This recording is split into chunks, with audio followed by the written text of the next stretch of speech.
Bokota, Bokota, Bokota, Bokota. Diaspora baboy, ina poto baboy. Totika koyemba beti, koyambula supu na tolo.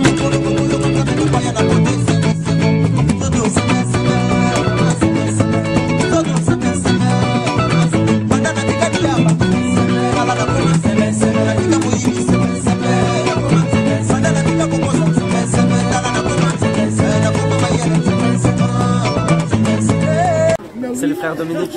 Alors je vous présente aujourd'hui la chaîne Tolonacé. Tolonacé 100% Jésus-Christ. Je vous invite à la suivre fortement pour la gloire de Dieu, pour se rapprocher de Dieu tous les jours, car on a besoin de lui. Suivez cette chaîne Tolonacé. Je vous invite vraiment à la suivre. Soyez bénis mes frères et sœurs, dans le nom de Jésus. Amen. Que Dieu tous les jours. C'est une chaîne que je vous invite à voir personnellement. C'est édifiant, c'est très puissant. Rejoignez-nous en force, frères et sœurs, parce qu'on a besoin vraiment de vrais adorateurs. On a besoin vraiment de personnes qui suivent la volonté du Père. Vous aurez beaucoup d'informations sur la chaîne. Je vous invite vraiment à venir à suivre la chaîne. Que Dieu vous bénisse. Amen. Abonnez-vous à la chaîne. Abonnez-vous surtout. C'est pour la gloire de Dieu. Tolonacé, Tolonacé. Merci. Gloire à Dieu. Gloire à Dieu. Abonnez-vous à Tolonacé TV. L'homme de la repentance, le prophète Ézéchias Mboukou. Tous les vendredis, Nazana Tolonacé TV.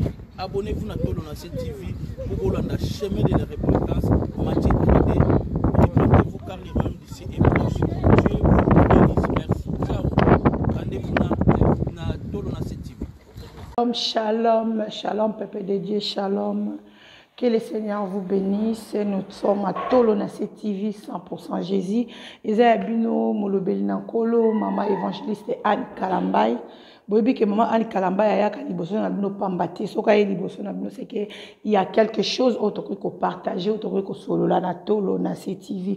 Na koki ko sala vraiment émission ngate sans que na saluer bandeko yo ba ko soutenir Tolonacé TV na Pesimbo tenanga na évangéliste Michel Mavatikou, mon grand frère, na Allemagne, na Pesimbo tena na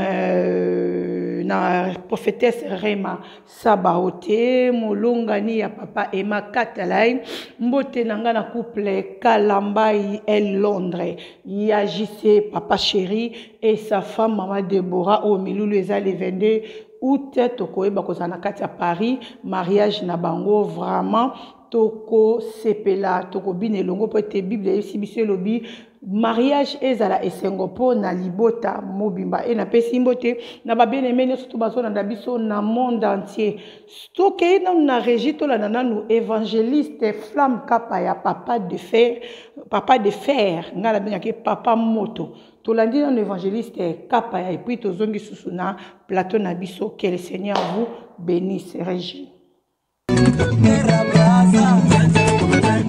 Diaspora baboy, ina poto baboy. Totika koyemba beti, koyambula supu na tolo.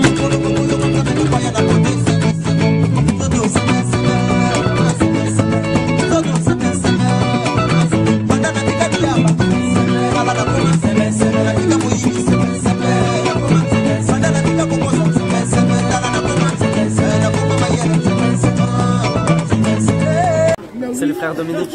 Alors je vous présente aujourd'hui la chaîne Tolonacé. Tolonacé 100% Jésus-Christ.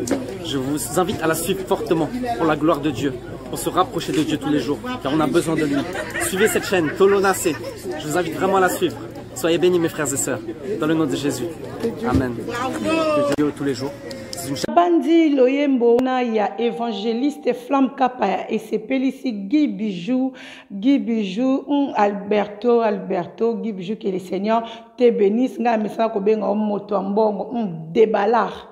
Donc nzambe apambola déballar ici ka azali na si nzembo wana et c'est ici mama ebwa kadina Orléans nzembo wana et c'est ici Mosakoli mete na Hollande nzembo wana et c'est ici Gaël Naftali na Kinshasa oaza penza réalisateur caméraman journaliste asalaka nyonso tout vraiment na Tolonacé et puis Jean Mwanza na kini nzambe apambola bino kolo Yesu Masiya Zanzambe bien aimé na yeli nini na yeli ba famille. Lelo penda lobi na yela ki ba maman na ba papa, mais lelo vraiment na yeli ba famille, en tout cas eza pas si mingi na ba famille na biso ba comportement mususu tozo mona na ba famille lelo ceux qui penda bo moni na telemi liboso ya écran nanga to ya télévision o bino bolinga ka mingi tolo na sena pesa penda sango parce que sali passe biso toza ba toza na Europe tozo tala bilili o ezoleka na Kinshasa pona ndeko na biso frère na biso comédien na biso o asepelisa ka biso nga vraiment naza penda fanatique na ya liboso papa bio nganda obenge mingi papa bio dadi di kambala komona façon famille na ye réagir façon famille na ye ba memeli makambo en tout cas ba comédien nyo sotolandi bino ndenge boleli biso pe na poto toleli elongo na bino ezo sala soni ezo sala pasi so na lobi na zonga mwa muke sima toyiko koloba ke ba mama na biso ndeti mama Denise ba mama na biso ndeti mama Kabila bayaki na soutien wana po na artiste po akunda ma propre po artiste akunda ma pardon na ba valeur lokola kokaki koliata mutoki na ye oya salela kite pendant ki azala ki vivant isengela ki aye ba ko récolter ngwata na ba obstacle na ye bakunde na cercle ya bien bakunda ye na isika bien balatisa ye kitoko akunda mabe toyebi ke toza mabele tokozonga mabele mais quand même musicien bakoki kokunda ye to artiste comédien bakoki kokunda ndenge moko te na bato nyonso to ou ministre ou tumba kundaka mutu na qualité par rapport ya bozwi na bango ba o baza nango te bakundi na ndenge bazweli ba o pe baza nango bakundi pe ndeko na bango na ndenge bango ba ko bazwelaka mais komona ke koyoka mbongo ebimi Maman Olive Lembe alekaki apesi soutien na ye azaki azape obligé te mais soki aleki parce que andima na ye tango mususu ko soutenir ba comédien mutu na mutu azaka na bakata kati na azana ba sentiment na ye ayebi ndenge azomemela makambu na ye soki totali koto mama Denise Tshisekedi alekaki asalaki susu geste ata bino moko famille vraiment biso nyonso tolandi tomona nde bakunda ba Marie Misambu tomona nde bakunda ba papa Dudu tomona nde ba otokunda na mutasika na tolo ba pululu tomoni nde bakunda mindondo rien à voir na Dadi Di Kambala aussi le tas Dadi Di Kambala soto bito comparer mukie na ndenge ya bien na pululu Dadi abima liboso pululu mais pululu akundami na ba honneur famille ya pululu ba fungoli mutema ba fungola ki maboko ba tala ki boziwana te ba kundi mwana bango na ba condition o esengeli o yazo mériter na statut na ye pourquoi pas famille ya Dadi ba kokoko salango comme ye moko dans son vivant ba nekolo mavuanga donc bo memi e penati na suka bokundi mavuanga na kati ya mavuanga c'est pas gentil soi-disant entre parenthèses na notre sœur pona exposé te sœur mususu ya kaka ya ba théâtre alobi ke même na morgue bilamba famille eyeli Dadi Di Kambala eza bilamba kokita inete za dongi ata bino moko soni ya niveau oyo mwana na bino moko mbongo wana akoki koliango tanga zaki vivant te boutique ya sepela tango akufi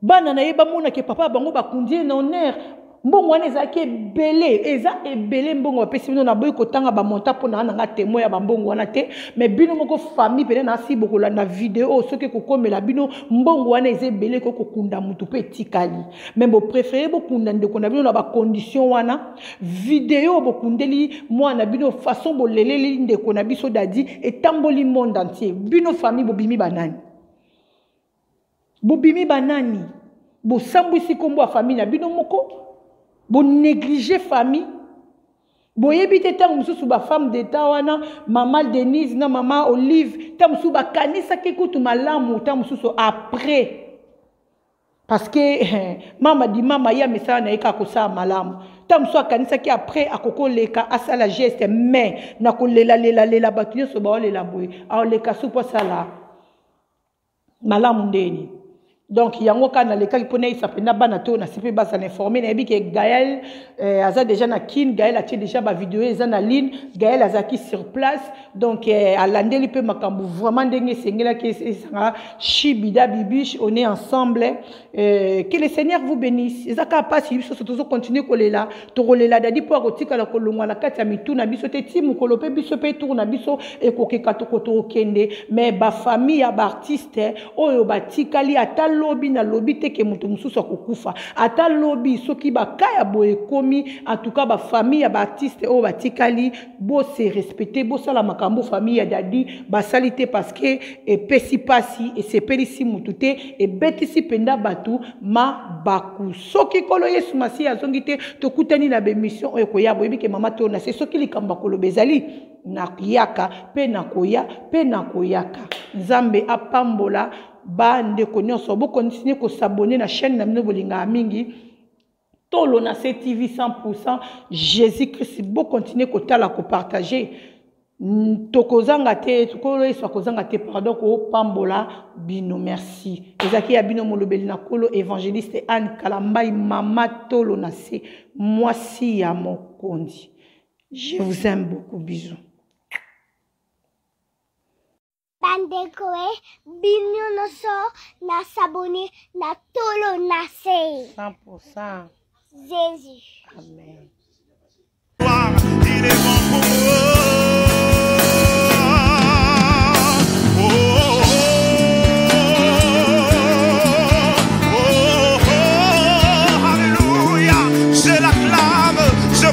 De joie, parce qu'il est bon pour moi. Ses bontés divines, chantez avec moi. Son amour, alléluia. Ses empreintes font ma différence. Je ne suis qu'un enfant, je ne suis qu'un enfant.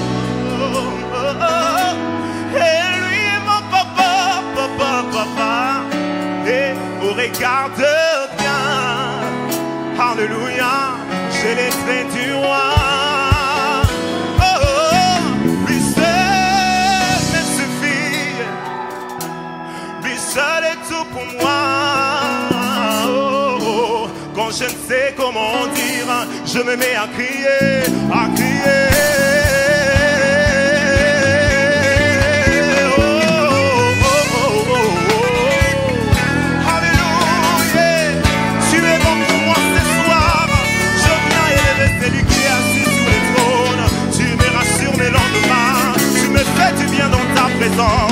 Alléluia. Soki ya te na motema nanga nde na suka wapi nde na koma nani ozali nzambe oyo amemelanga kimia na motema bomoi ya seko na motema nanga